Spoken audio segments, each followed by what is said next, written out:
pero muy cálido a cada una de ustedes. Ya tenemos con nosotros hoy una invitada especialísima, nuestra representante de la ONU, Helen Paper, está ya con nosotros. Te doy un saludo muy cálido, Helen. Qué gusto. Hola, Araceli. Como siempre, saludándote con mucho cariño. Vamos a esperar que Helen, por favor, nos pida una solicitud. Hoy nos acompaña Helen Paper. Trataremos un tema de mucho interés y que nos va a dar muchísimo contenido a todos. Tenemos con nosotros a la directora del Centro de Información de Naciones Unidas, Colombia, Ecuador y Venezuela. No, todavía no lo pides correctamente, Helen. Oradora pública reconocida sobre violencia de género. Se graduó. Aquí estamos, querida amiga, qué gusto.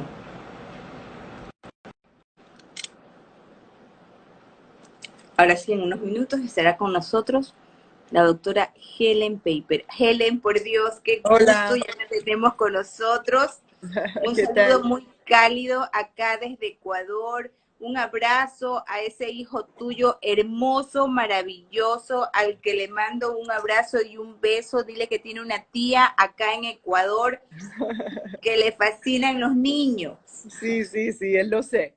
Hablé mucho con él de ti Qué y de bello. ¿Cómo todas estas está? mujeres, de mujeres límites, ¿no? Sin límites. Que la próxima vez lo traes a él también. Sí, claro que sí. Helen, bienvenida, bienvenida con nosotros. Nosotros, Gracias. nuestra fundación, en esta etapa de pandemia nos hemos estado reuniendo todos los días a la misma hora. Ujú. Hemos vivido juntas esta cuarentena, pero ha sido muy gratificante porque hemos vivido emociones. Ya estamos en la 7ª semana y nos han pasado muchas cosas, ¿no? Desesperación, angustias, miedos, que todos hemos vivido las mismas experiencias, y conocer el contenido de cada una de nuestras invitadas día a día de manera increíble se convirtió en esa pastilla de alivio y de fortalecimiento para podernos preparar a todo lo que se viene. Helen, bienvenida. ¿Cómo estás? Gracias. Muy bien. Muchas gracias y gracias por esa iniciativa tan maravillosa. Me parece que en esos momentos tan extraños, ¿no? Y tan difíciles en muchas partes que vivimos, es muy importante que tenemos esas iniciativas que vienen de todos para armar un diálogo, para hablar, para conectarnos, para darnos cuenta que a pesar de ese aislamiento, a pesar de esos momentos, que nosotros tenemos muchas ideas, que nosotros todos como seres humanos, ¿no? A través del mundo, tenemos una fortaleza increíble para buscar soluciones para seguir adelante. Es ahí que hay toda la relevancia de empezar a pensar en ese futuro sostenible que estamos hablando desde Naciones Unidas, el desarrollo sostenible.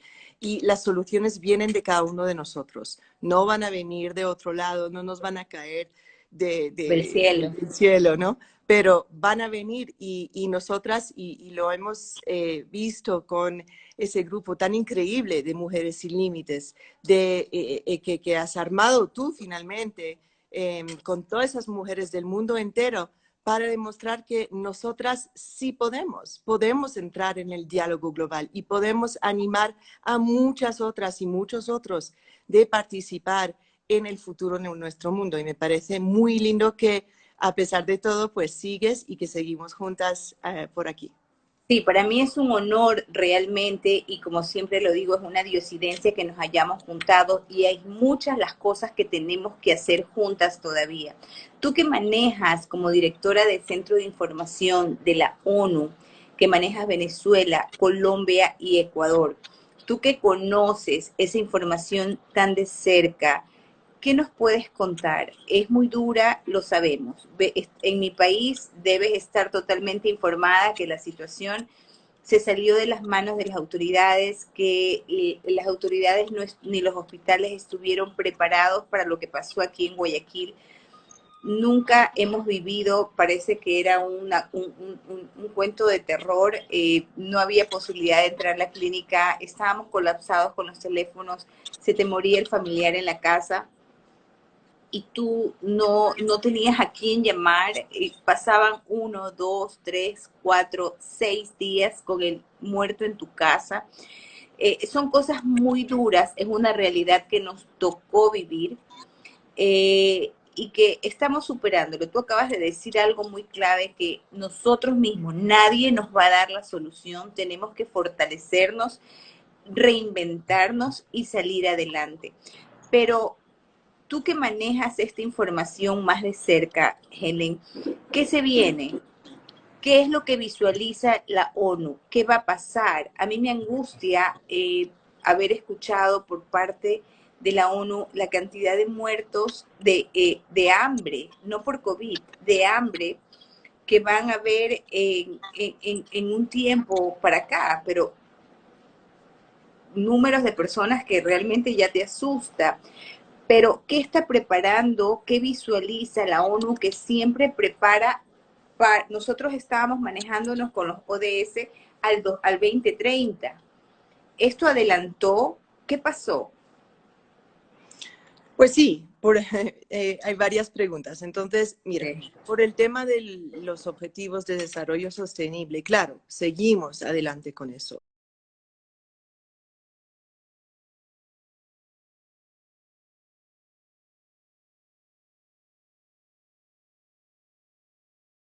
Claro que el diálogo que se está formando a través.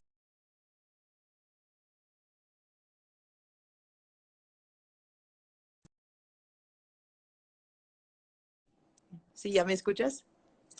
Sigue Sí, siendo sí, una perfecto. temática muy, muy importante. El diálogo que se está formando sobre los objetivos de desarrollo sostenible es un diálogo que se adapta a la situación que hay ahora cuando estamos empezando esos diálogos grandes con los ciudadanos a través del mundo. Claro que lo que sale es el ODS en tema de salud, acceso a salud para todos, acceso a fin del hambre, ¿cómo vamos a hacer? Ahí es donde finalmente esos objetivos de desarrollo sostenible suben aún más de relevancia, porque es ahí que de nuevo miramos que todas esas metas que fueron decididos por todos los Estados miembros de las Naciones Unidas son metas extremadamente relevantes en el mundo que vivimos hoy. Fin de la pobreza, fin del hambre, acceso a educación, acceso a salud, tecnología, el medio ambiente, el cuidado al medio ambiente, que también es muy relevante a lo que nos está pasando ahora con esa pandemia global.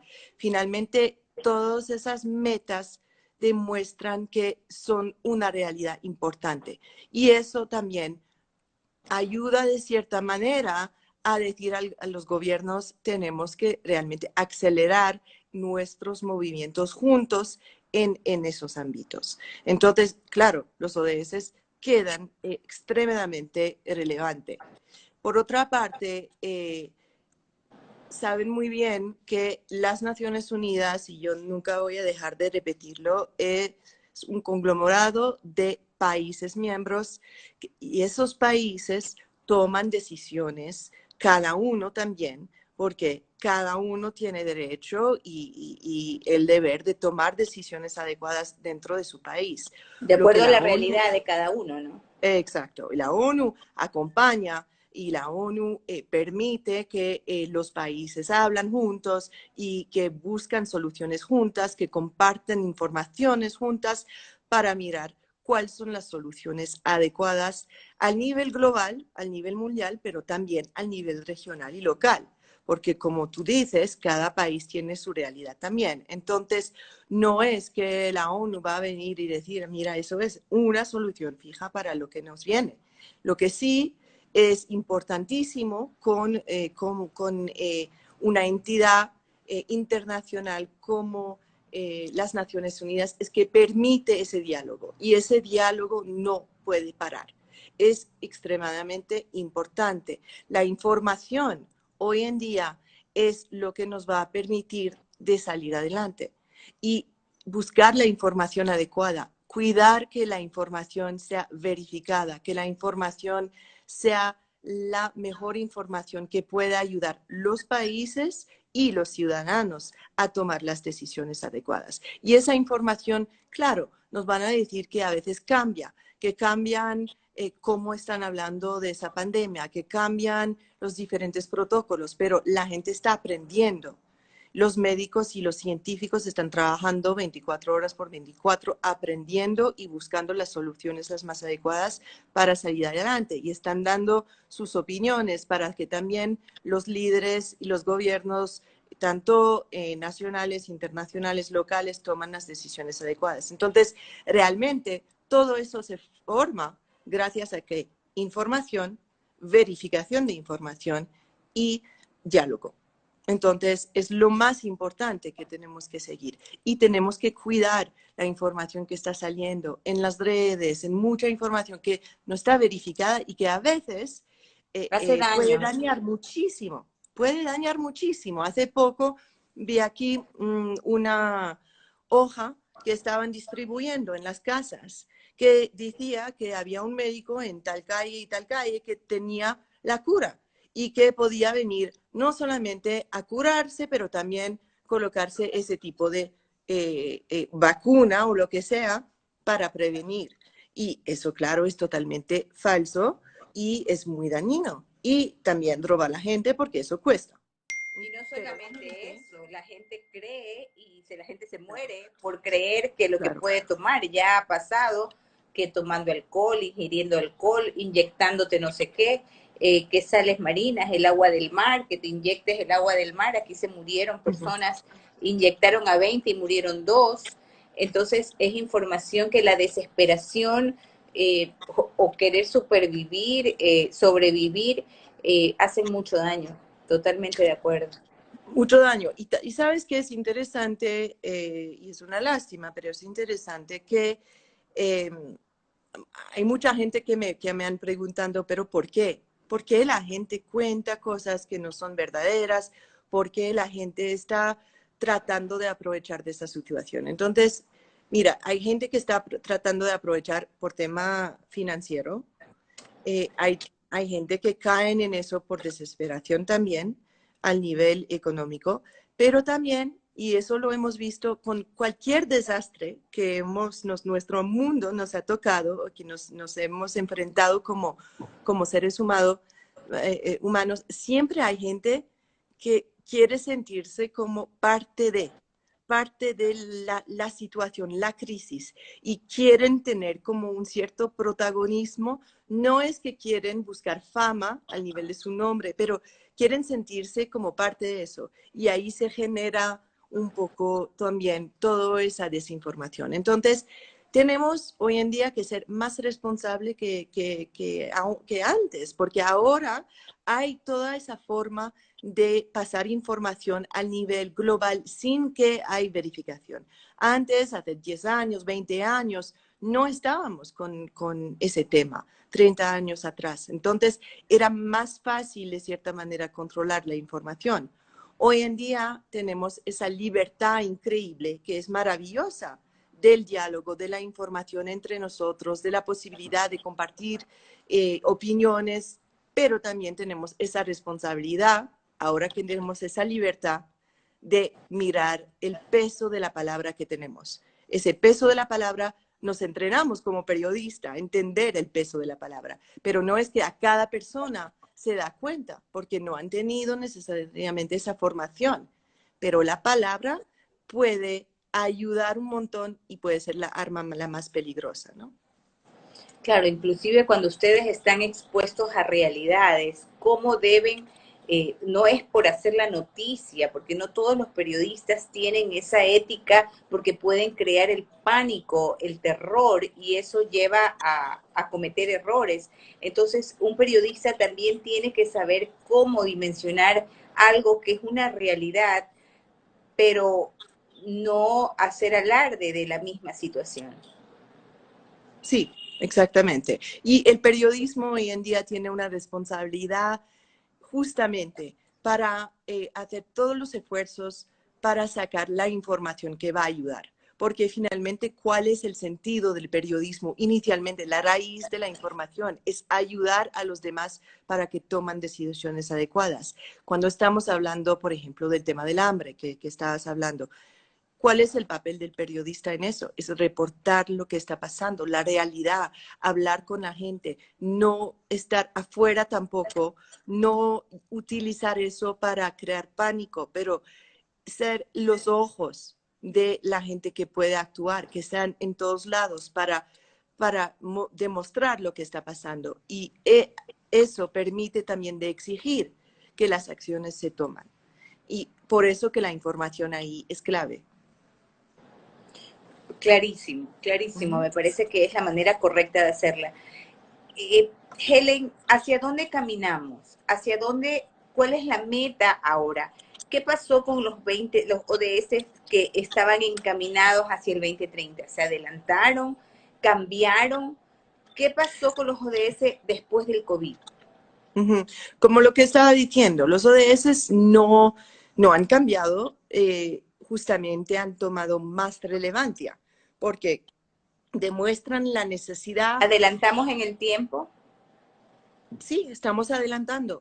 Habíamos adelantando muchísimo, ¿no? Si miras los países aquí en Latinoamérica, estaban armando planes muy concretos de cumplir con los ODS. Había unos ODS que habían avanzado muchísimo, había ODS que habían avanzado menos. Por ejemplo, el tema de género, el ODS número 5, siempre queda atrás un poco, ¿no? Pero están trabajando en eso. Estábamos Claro, trabajando en el tema.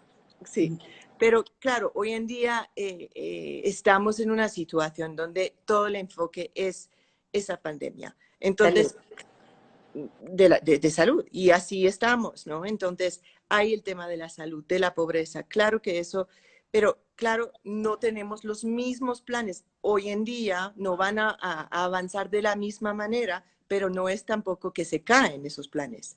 Están un poco en margen por ahora, porque ya ahora todos, pues por la cuarentena, por todo el trabajo que toca hacer sobre el tema de la salud y asegurarse que el mundo sigue adelante. Pero cada uno en sus especializaciones siguen trabajando para cumplir esos objetivos de desarrollo sostenible. Y los gobiernos lo tienen muy presente, tanto los gobiernos nacionales que los gobiernos locales. Entonces, las decisiones que se toman, las discusiones que se hacen alrededor de toda esa de los ODS siguen vigentes hoy. No es que se cae, justamente casi queda más en el centro del diálogo que estamos teniendo a nivel global.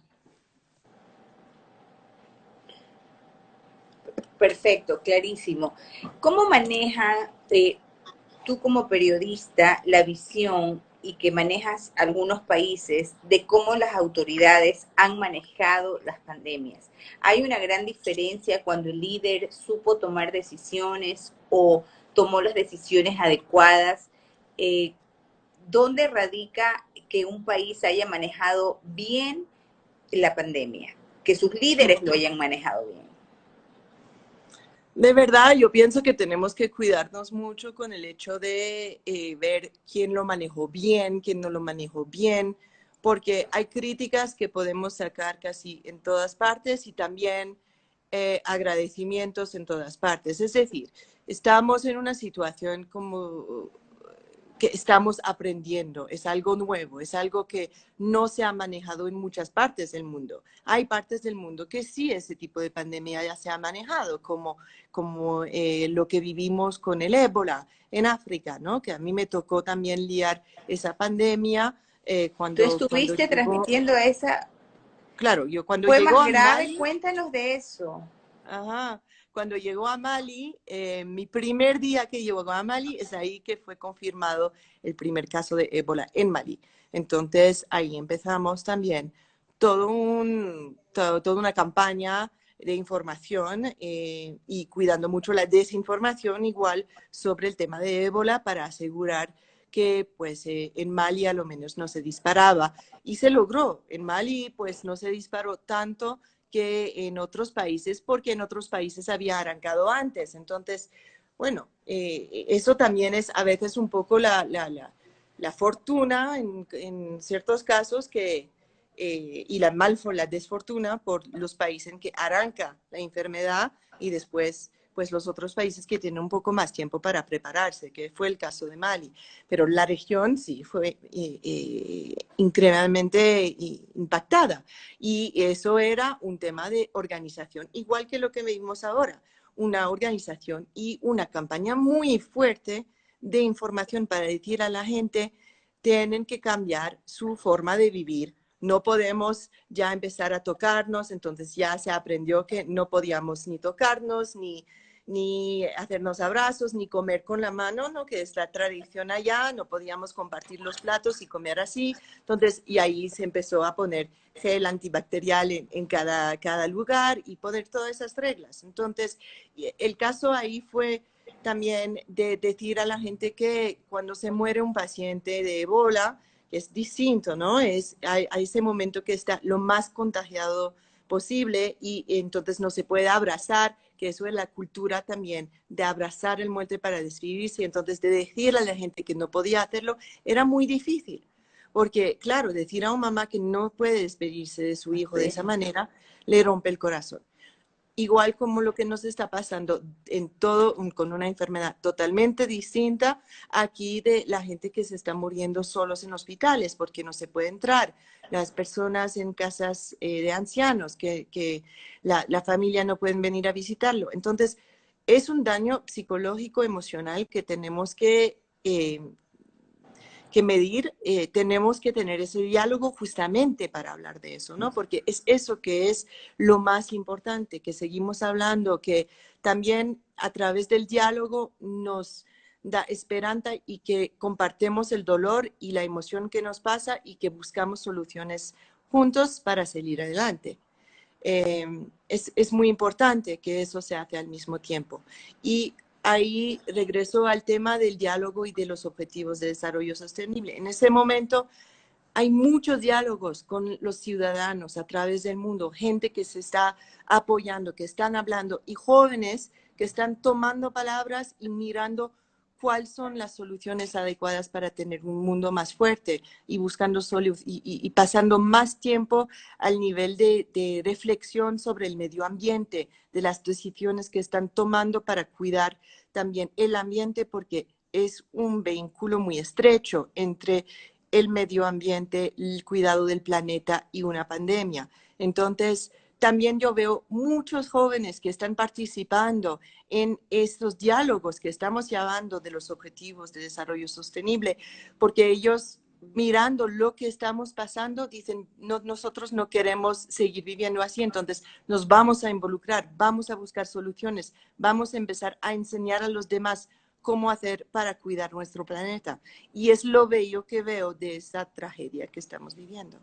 Eso fue como un renacer de realmente del medio ambiente, ¿no? Acá se han visto ballenas que están muy cerca del mar, he visto fotos de tigres en la carretera descansando. Es como que el mundo necesitaba descansar, es como que estábamos realmente ya a punto de colapsar, es como que pasó en un momento y como que esto nos ha hecho reflexionar muchísimo. Y claro, ahora viene la reeducación de todos para poder vivir de una manera diferente, porque no es fácil entender que mi madre murió y que no la puedo velar. Aquí en mi país tú velas 1 o 2 días, como que despides y lo tienes ahí físicamente y tú lo entierras. En esta situación la gente nunca más entró al hospital y se murió y no te lo entregaron. Entonces, entender, yo recién me entero que si muere un familiar, eso no es tuyo, no te pertenece. Tu hijo no te pertenece, tus padres no te pertenecen. O sea, que tú dejaste de ser persona para ser un objeto, porque así lo cataloga la ley, y que las autoridades toman la decisión sobre tu hijo, sobre tu padre y sobre tu madre. Entonces, es como reeducarme nuevamente porque es algo como que no lo entiendo, como que para mí enterrar a un familiar es mi derecho y sencillamente no lo es. Entonces, entenderlo no es fácil. Ahora, ¿cuál es la realidad seguramente de muchos de los países que tú manejas la comunicación? Que la gente no realiza lo que está pasando y sigue en la calle, sale a la calle y seguimos expuestos. Esto no se ha acabado, ese virus vino para quedarse, pero no podemos estar encerrados, tenemos que hacerlo. ¿Cuánto tiempo? Porque seguimos, va a haber un rebrote si volvemos a salir. Mira que en China eh, todos se reabrieron nuevamente las actividades y volvieron a entrar en cuarentena. Entonces, el tema no es fácil. El tema no es fácil y la pregunta de qué va a pasar tampoco no es fácil, porque nadie puede, podemos como mirar lo que está pasando, podemos mirar los casos en que están poco a poco regresando a la calle y lo que les está pasando, etcétera, etcétera. Hay mucha gente y muchos científicos que hablan de una segunda fase, etcétera, etcétera. Hay tanta información. La gente igual misma de los científicos, de las organizaciones que están especializadas en esa, están haciendo previsiones de lo que piensen que podría pasar y están tomando o como empujando unas medidas o sugiriendo a los gobiernos medidas que podrían evitar que sea peor o que se mejora, etcétera, etcétera. Entonces, estamos en un momento realmente que cada uno trata con su experiencia de participar a una solución. Y después ahí es donde los líderes, también los expertos locales tienen que tomar esa información que se está compartiendo. Yo pienso que nadie hoy puede decir ese tiene la información exacta, ese no tiene la información exacta. Yo pienso que hay una mezcla de todo. Claro, hay información que sabemos que podemos descartar, ¿no? Lo que estábamos hablando antes. Pero en términos de saber qué va a pasar, estamos todos con esa duda. Y siendo en ese momento que estamos todos, los países están en esa duda, la gente está en esa duda, hay el miedo, hay toda la situación económica, que claro, también es una preocupación enorme. Entonces, y ahí toca a cada uno, a los líderes, a los gobiernos, tomar decisiones y debe ser muy difícil, ¿no? De tomar esas decisiones sabiendo que si tú tomas una decisión, vas a tener el plus y el menos, ¿no? Si tomas otra decisión, también. Cada decisión tiene dos vueltas, ¿no? Dos pasadas. Entonces, es ahí que tenemos que quedarnos informados lo más posible. Y la otra cosa es que tenemos que regresar al base de esa enfermedad. Y la base de esa enfermedad es lo que hemos dicho desde el inicio con las campañas, ¿no? De lavarnos las manos todo el tiempo, de cuidar, de no tocar la cara. Como yo trato de enseñar a mi hijo, no toca ningún hueco. Entonces es así que entiéndelo, ¿no? Ni un hueco en el cuerpo y si no, hasta, bueno, porque claro, los niños también quedan muy impactados con eso. Mi hijo que va a cumplir 7 años mañana, eso va a ser su Mañana, recuerdo, sí, mañana. Y va a ser un recuerdo fuerte, porque claro, no puede tener sus amigos tu aquí compartiendo con cumpleaños. él. Entonces yo le dije, dijo, pero tenemos mucha suerte.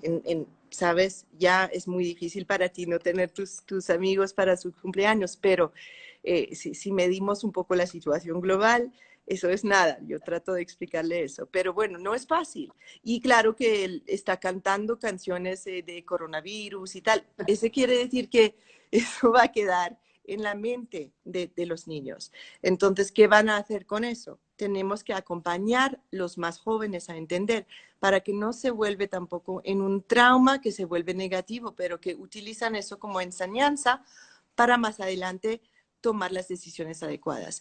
Hoy ellos están cambiando de comportamiento hoy. Entonces, todo lo que estamos enseñando, ¿no? De lavar las manos, de cuidarse, de estar, de esa distancia social, aunque bueno, después tenemos que reaprender a vivir un poco más juntos, pero el hecho de toser así, ellos ya lo van a tener bien hecho en la cabeza. Entonces, Incorporado. va a formar, exacto, entonces les va a fortalecer, esa generación va a salir de eso, yo pienso, de cierta manera, fortalecida dentro de ese ambiente. Pero hoy en día, de decir lo que va a pasar, yo pienso que lo que sí podemos hacer es lo que estamos haciendo ahora, es hablar, juntarnos, intercambiar experiencias, intercambiar lo que funciona, lo que no nos funciona, recordar las metas básicas que tenemos y fortalecernos, porque la enseñanza que siempre he tenido de todo eso es que las soluciones vienen de la gente y la gente de cada uno de nosotros, incluyo la gente que está la más lejana, ¿no? Por eso que es importante que ese diálogo que estamos armando no deja nadie atrás, dejar nadie atrás porque la gente que está hasta los pueblos más alejanos tienen que entrar en ese diálogo. Ellos también tienen una riqueza de enseñanzas para eso. Aquí en esa región tenemos una riqueza tremenda de los pueblos indígenas. Tienen que participar a ese diálogo. La enseñanza de la naturaleza para cuidarnos, fortalecer nuestra salud misma, está en la naturaleza. Lo decimos y lo volvemos a repetir. Y las poblaciones indígenas tienen un conocimiento en eso que tenemos que compartir con el mundo. Tenemos que dejar de como aislarnos el uno del otro. Tenemos que utilizar el conocimiento que tenemos nosotros para ayudar a los demás. Y en esa región, Colombia, Ecuador, Perú, Bolivia, tenemos enseñanzas increíbles. La gente, las poblaciones pueden participar a ese diálogo y deben participar a ese diálogo y tienen que alzar su voz. No es que tenemos de un lado políticos y de un lado la gente. Es algo No, que se porque tiene que juntar. esto nos lastimó a todos, a todas las clases sociales. Yo no sé si dentro de todas las coberturas que tú has hecho, de pronto los indígenas estuvieron menos vulnerables, quizás la gente que vivía en la playa, quizás los afro estaban más fortalecidos, quizás por la alimentación, porque finalmente si nuestro cuerpo inmunemente estaba fuerte, es por la alimentación que tienen en cada uno y esto nos deja un aprendizaje. Es por eso que estoy totalmente de acuerdo contigo que hay que ir a todos los ámbitos para poder manejarnos las necesidades correctas y hacer como un...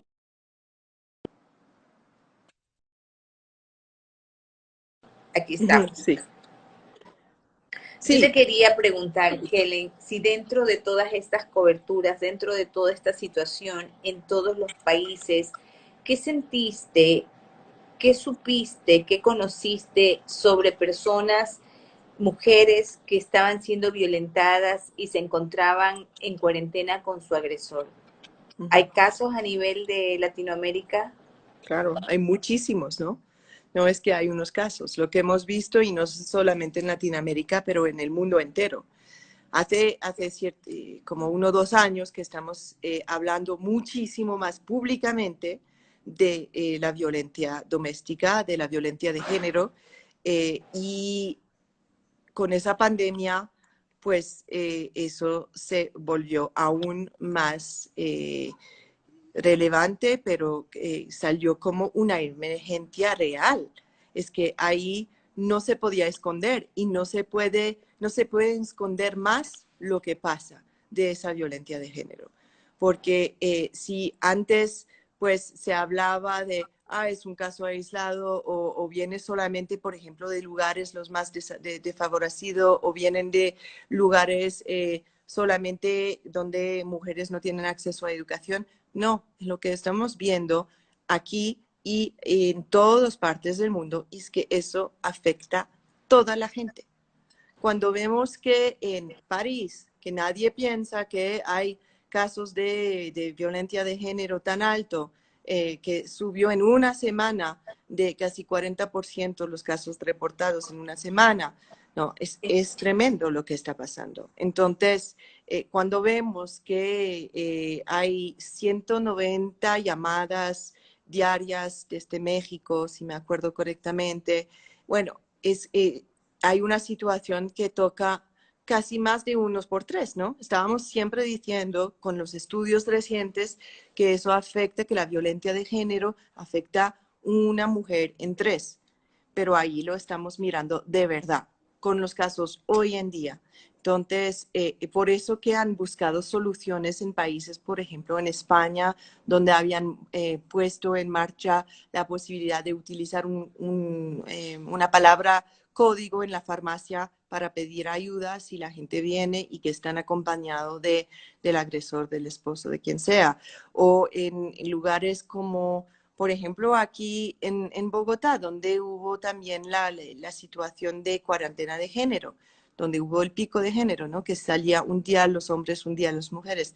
Eso no era hecho solamente para eso, pero permitía, o a lo menos abría la puerta a que una mujer, el día que puede salir, si necesita pedir ayuda, puede pedirla, porque normalmente no está acompañado de la Ah, persona que fue la hecho está con esa agrediendo. intención.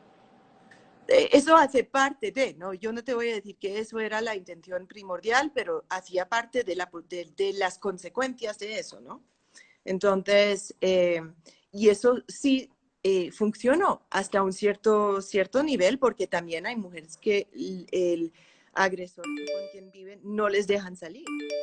Entonces, hay esa situación. Pero sí, el incremento de violencia hacia la mujer y hacia los niños, lastimablemente, fue tremendo y sigue siendo tremendo.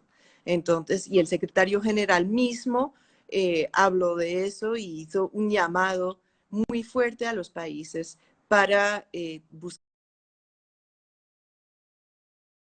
buscar soluciones y para pues llamar a que esa violencia como se controla. Eh, pero eso quiere decir que también es una manera de poner el problema al frente de todos, ¿no? Al frente del mundo, diciendo, ese problema es altísimo. Entonces, Una estamos realidad. mirando eso. Del otro lado, lo que estamos mirando, estamos hablando muchísimo de esos casos de violencia y los países ya les tocan empezar a realmente mirar cómo van a hacer con ese tema de género más adelante, hoy y más adelante. No lo pueden borrar. No es cuando ya mañana se mejora la situación de la pandemia global y que ojalá salimos de eso, que ya se va a borrar ese tema de violencia de género. Ya queda actado.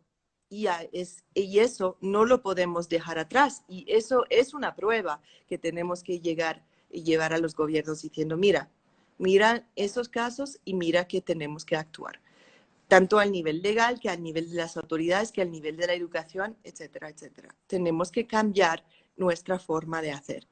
Y del otro lado estamos hablando de manera más positiva del impacto que han tenido las mujeres líderes en esa pandemia. Las Cuéntame mujeres de líderes que eso. están tomando, pues, los dirigentes mujeres, ¿no? Las presidentas, las que están en cabeza de esa pandemia también están recibiendo una cobertura muy positiva de su manera de tomar decisiones en sus países, de su manera de hablar casi de cierta manera más humana, ¿no? Hubo una presidente, si me acuerdo, en Dinamarca, pero tenía que verificar que hizo una conferencia de prensa para los niños, para explicar qué es el COVID y decirles que es normal de tener miedo, etcétera, etcétera. Hay una manera un poco más humana y entera de lidiar con esa situación que estamos viviendo todos desde las lideresas, ¿no? Entonces también eso es interesante que se ha notado, porque eso sí, yo no lo dudo, pero que se ha notado al nivel mediático con tanta énfasis es interesante también. La de Nueva Zelanda, su manera y sus formas de tomar decisiones al frente del COVID-19 también ha tenido muchísimo logro. Entonces, es interesante también ver esa relevancia que le están dando, porque las mujeres mayoritariamente que llegan a puestos de liderazgo así están muy criticadas y que no entienden y que no toman decisiones políticas adecuadas. Hoy en día estamos mirando un poco un cambio en esa narrativa, que eso no está mal, ¿no? No, Y ellas también tienen una voz muy fuerte dentro de esa pandemia de violencia, porque ya tenemos la pandemia de la salud, pero esa pandemia de la salud se acompaña de otras pandemias, ¿no? Las pandemias de la violencia de género es tremenda. no, es muy grave y no solamente ese es el tema que ocurre. Yo recibí dos noticias que me dolieron muchísimo, que me siguen doliendo y es de dos niños, diferentes casos, que estaban en la cuarentena con quien los abusa. Entonces, eso sí me parece que te desarma totalmente, ¿no? Porque imagínatelo, si una mujer que es valiente, fuerte, con todas las características que a nosotros nos caracterizan, y nos sentimos oprimidas por este agresor, imagínate tú un niño que está siendo abusado y que ni siquiera entiende qué es lo que está pasando. Uh -huh. Sí, y que no Entonces, puede salir de eso. Y por eso también que vuelvo a repetir que ese tema de diálogo en esos momentos es tan importante, que seguimos hablando con nuestros vecinos, nuestras vecinas, nuestros amigos, nuestras familias, etcétera, para buscar, para que tienen como una puerta abierta para tratar de cierta manera, pedir ayuda si lo necesitan, porque es mucho más difícil hoy de salir de esa situación que era antes. Antes ya estaba muy difícil, antes de la pandemia. Era muy difícil hablar de ese tema, era muy difícil de salir de eso y de hablar de esta situación, de la situación de violencia que le estaba sucediendo en la casa. Pero hoy en día, cuando no tienes derecho de salir y que no sabes con quién contar, quién te va a sacar de eso y dónde vas a ir en un sistema, en una situación de pandemia, es aún más importante de buscar redes de apoyo para hablar, ¿no? Porque ahí estamos viendo un incremento de feminicidios increíble. Entonces, ya tenemos que tener esas puertas abiertas. Y gracias a los medios sociales, gracias a la comunicación, facilidad de comunicación, que no, todos no tienen acceso a eso tampoco, pero permite otra puerta para ver cómo hacen para buscar ayuda si lo necesitan. Hay muchos gobiernos que han puesto números de disponibilidad para eso, que han armado grupos para apoyar al nivel local. Entonces, no es que el tema se ha dejado por atrás tampoco, y eso también es un paso muy positivo adelante, porque si te acuerdas, hace 5 o 10 años ni siquiera se hablaba, ¿no? El no. número de esos pues existía más o menos, pero nadie lo hablaba y entonces ya estamos mirando como que a pesar de todo estamos tomando pasos adelante. Sí, eso es importante y eso era uno de los caminos por los que todos estábamos trabajando justamente en este empoderamiento de las mujeres para que logren tomar la decisión y sobre todo que la capacitación es el único camino. Antes que esto ocurra, buscábamos universidades, pero ahora todo lo tenemos que hacer en línea, desde Ujú. casa. No podemos limitarnos a acomodarnos realmente a las situaciones y que estemos convencidas que sin educación no hay nada. No. Que el único camino a esa libertad que nosotros queremos es la educación. Como tú dijiste al comienzo y me gustó porque todos tenemos que interiorizar esto, nada te va a venir del cielo para darte la solución a tus problemas, la solución está dentro de ti mismo. Hay fases que tenemos que pasar de temor, de miedo, que son naturales, que son parte de esto, que si a nosotros nos está ocurriendo, imagínate a los niños. Mi hija, tengo una hija pequeña que estamos iniciando a estudiar en línea. Un niño por naturaleza necesita socializar con los niños. Entonces, tener clases en palabras textuales con mi hija, dice, con una pared, no es fácil. Entonces, esto acarrea muchas situaciones, muchas frustraciones, que tenemos que saber canalizarlas, que tenemos que ser muy pacientes, que tenemos que entender a nuestros hijos, a los niños que estén a nuestro alcance, porque si para nosotros es fuerte, para ellos es mucho más. A veces los niños por este encierro están muy irritables y no debemos permitir que a nosotros eso nos exaspere, por el contrario, tenemos que ser mucho más pacientes, mucho Sí. más entendibles y por el hecho de ser niños son irritables. Imagínate ahora en esta situación de encierro, es mucho más. Es mucho más. Así Entonces, es. tenemos que reinventarnos con los Ujú. pequeños, hacerlos mucho más amenos. Ellos tienen, el cerebro tiene una plasticidad muy fantástica y debemos aprovechar este tiempo para poder dejar en esa memoria eterna en ellos este tiempo en el que compartimos juntos.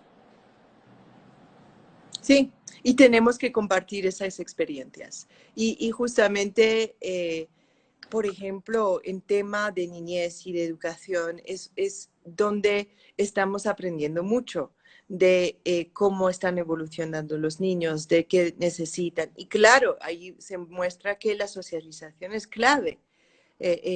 No es porque tenemos todas esas capacidades tecnológicas que el ser humano deja de ser ser humano. No vamos a convertirnos mañana en robot y necesitamos cercanía con los demás, necesitamos compartir más allá que una pantalla, y eso se ve claramente con los niños. Entonces, claro, tenemos que seguir pensando en eso, en el desarrollo del ser humano con el respeto del planeta, pero no podemos decir, bueno, ya estamos mirando que todo el mundo puede seguir trabajando así, y entonces seguimos con pantallas y seguimos, no, porque también ahí pues dejamos mucho atrás. Entonces, yo pienso que vamos a tener, sí, claro, las cosas van a cambiar y estamos aprendiendo mucho y seguramente que nuestras formas de manejar la vida, de trabajar, eh, sí, de mirar cómo se desarrolla la economía va a cambiar, pero tenemos que darse cuenta que eso sigue siendo como la importancia de compartir el uno con el otro, de estar juntos, sigue siendo clave. Y ese diálogo, pues mira, eh, a través del mundo estamos haciendo la ONU 75 con ese diálogo grande donde estamos recogiendo los insumos de cada gente que participa en esos diálogos, que estamos eh, organizando al nivel muy local a través del mundo, ¿no? A través de plataforma digital por ahora, pero después, más adelante, a través de discusiones con gente. Y yo hago un llamado que la gente participa, ¿no? Hoy en día tenemos acceso a mucha información, que vayan, que participan en ese UN 75, ¿no? Es hashtag UN 75. Los jóvenes les encantan y que ponen sus insumos, que hacen parte de ese cambio que necesitamos tanto. Y yo pienso que es una manera muy importante, es una herramienta muy importante. Tenemos que aprovecharla para que después los que toman las decisiones estén pendientes de lo que necesita la gente. Claro, vamos a decir, no, pero sabemos, necesitamos comida, necesitamos lo básico, acceso a servicios básicos, lo entendemos perfectamente. Las decisiones que se tienen que tomar al frente de la crisis económica, de todos los empleos, por ejemplo, que no son empleos que son informales, toda la situación que está pasando con esas poblaciones. Claro, ahí estamos mirando, yo pienso, los países están mirando cómo van a hacer, cómo les van a apoyar, etcétera. Estamos pasando por momentos duros. Yo no digo que el diálogo se soluciona todo. Yo no estoy diciendo que solamente hablar y tener la oportunidad de hablar y compartir información va a solucionar todo mañana, pero va a ayudar muchísimo. Entonces, tenemos que seguir así. Sí, definitivamente y unidas. Nosotros hemos hecho un compromiso, tuvimos un encuentro maravilloso que con mucho dolor tuvimos que postergar porque teníamos nuestro siguiente encuentro en este mes, nuestra Sí, segunda cumbre mundial de mujeres, la cual la habíamos preparado con tanto amor, con tanto cariño, con tanto mínimo detalle. Estábamos preparadas para volver a recibir a estas mujeres poderosas que hicimos un clic importante en esa reunión y que estoy segura y estoy totalmente convencida de que esa semilla quedó sembrada en cada una de nosotros, es lo que nos tiene unidas en este momento, es lo que a un llamado estamos juntas para poder aportar, para poder ayudar, porque todas estas opiniones, todos estos contenidos empoderan a personas y si cada día lo logramos hacer con una, con otra, ese apoyo es sumamente importante. Quiero aprovechar para poder saludar. Mira, Helen te saluda, José y Estercita Redrobrán te saludan, Mirta Praino está con nosotros, qué gusto, saludos para Aureola, Aureola del Sol. Tenemos aquí también a Mirta Praino, a Paquita Segovia, a Caro, a Alejandra, a Vicente. Tenemos mucha gente. Queremos agradecer realmente por unirse todos los días.